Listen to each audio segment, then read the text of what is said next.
كابتن بيبو وش كده على طول قدام الكاميرا.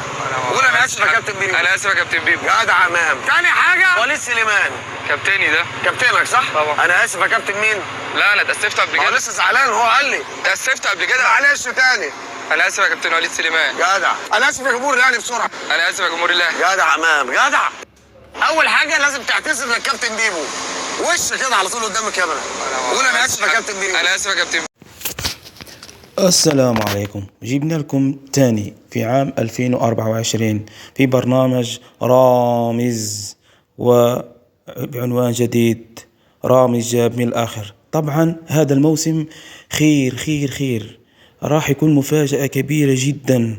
وأول معنا ضيف إمام عاشور، طبعا إمام عاشور واللاعب محمود كهربا طبعا، وكذلك اللاعب أحمد فتوح، يعني كثير من لاعبي الأهلي، وحسين الشحات. ومين تاني ترقبوا معنا؟ محمد عبد المنعم. وكذلك شوفوا معنا علي البليهي لاعب الأهلي السعودي.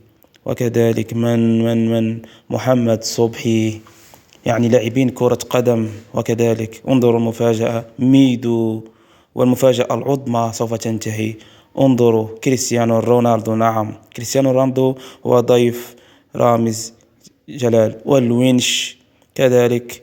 وندب إلى الفنانين باسم سمرة الممثل الكبير الذي طلع ترند، طبعا أحمد شيبة،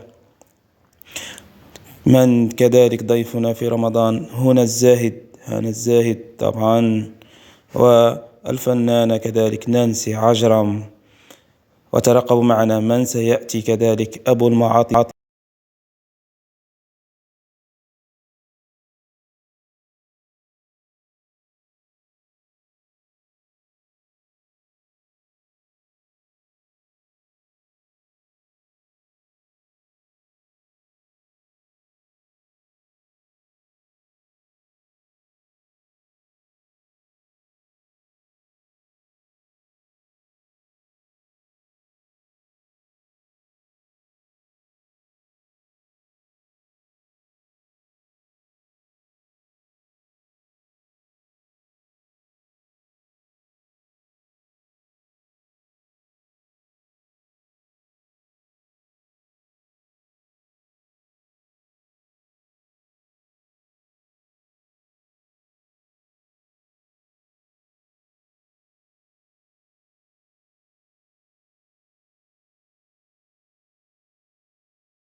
رمضان كريم وكل سنة وانتم طيبين. خلي بالك المرة دي محدش هيرحمك، ربنا بس اللي بيرحم. ممكن اعرف ايه اللي هتستفيدوا من ده كله؟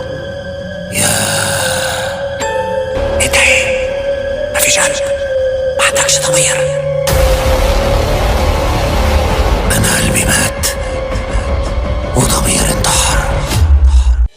رامز جاب من الآخر على MBC مصر وشاهد. رمضان يجمعنا.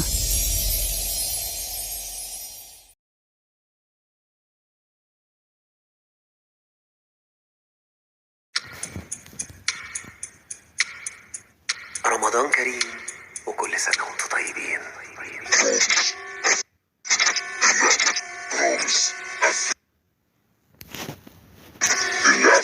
رامز قفل اللعبة. مالك؟ في ايه؟ ملعوب؟ ده الطبيعي، بدوسة زرار هتموت من الرعب. رمضان يجمعنا.